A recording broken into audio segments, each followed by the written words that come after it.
venu à Kermassar dans le cadre d'une tournée régionale qui doit nous mener dans tous les départements de la région de Dakar. Et ces tournées, c'est en prélude du 10e anniversaire du Parti des libéraux démocrates réformateurs. Comme vous le savez, LDRISL a été créé le 7 mai 2016. Au mois de mai, nous allons fêter nos 10 ans d'existence. Et nous avons considéré que 10 ans, ça se fête. Et pour aller à cette fête, nous avons décidé de remobiliser les troupes au niveau de la région de Dakar, parce que la mobilisation pour la fête, cette année, ne va pas être une mobilisation nationale, elle sera une mobilisation régionale. Comme c'est la première fois que nous fêtons l'anniversaire. Nous la fêtons à Dakar, donc la mobilisation va concerner les militants et responsables du parti des 5 départements de la région. La deuxième raison de notre tournée, c'est aussi pour rendre hommage au président Abdoulaye Wade, ancien président de la République, secrétaire général national du Parti démocratique sénégalais, père du libéralisme au Sénégal, mais aussi père de la première alternance démocratique du pays et on peut dire père de la démocratie moderne de notre pays. Et nous nous considérons en tout cas comme fils spirituel du président Abdoulaye Wade. Le peuple sénégalais a décidé de lui réserver une fête nationale. C'est de notre droit aussi de participer à cet hommage national que l'ensemble du peuple sénégalais prépare en faveur du président Abdoulaye Wade. La troisième raison maintenant, c'est pour parler de l'actualité.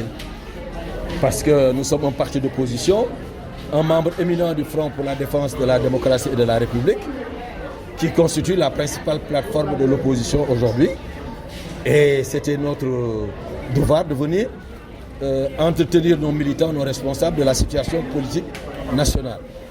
Dominée par la grève des enseignants qui vient de prendre fin, dominée par la grève des transporteurs qui vient de prendre fin, mais dominée aussi par les problèmes que rencontrent les femmes, les jeunes, les ambulants, les étudiants, les agents de santé et beaucoup d'autres secteurs de notre économie, de notre tissu social qui aujourd'hui rencontrent des difficultés.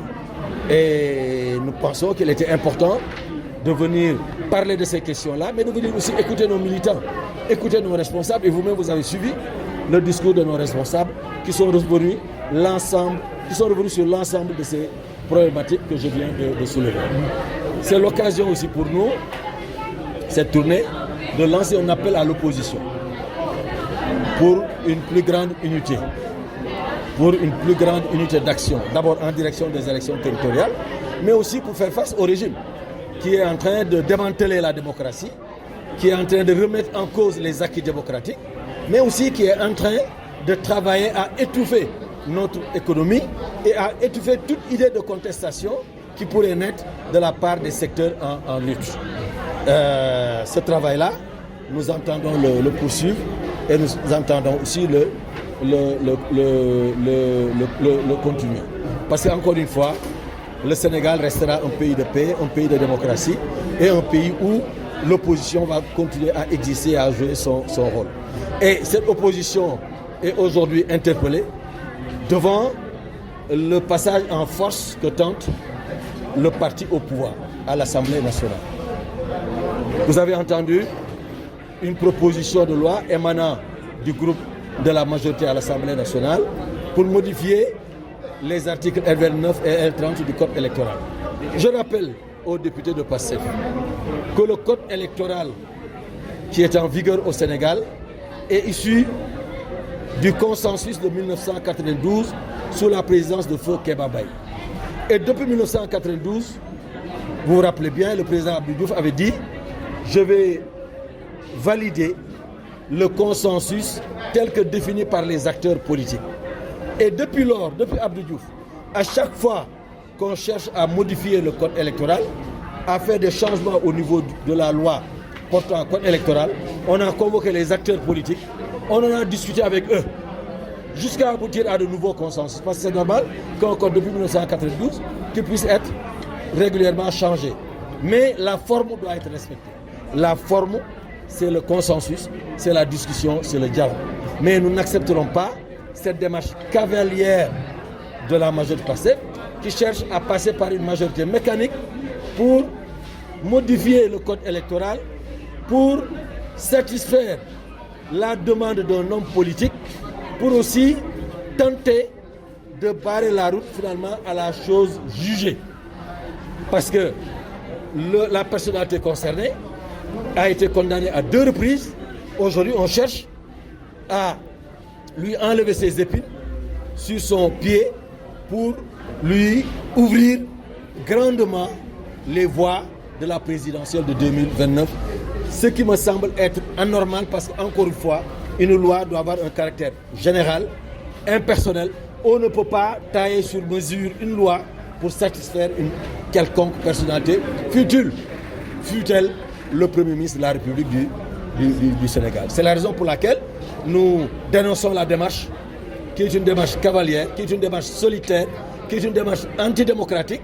Et naturellement, l'opposition, la société civile, les démocrates, toutes les forces vives de la nation doivent s'unir pour faire face à cette forfaiture que la majorité mécanique de PASTEF s'apprête à faire passer à l'Assemblée nationale.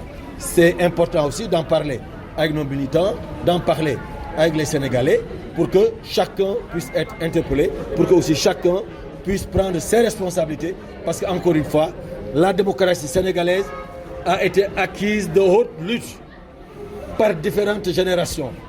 Personnellement, je ne peux pas vous énumérer ici le nombre de sacrifices que j'ai accomplis avec les membres de ma génération pour renforcer la démocratie, pour permettre aux Sénégalais de voter dans la plus grande transparence.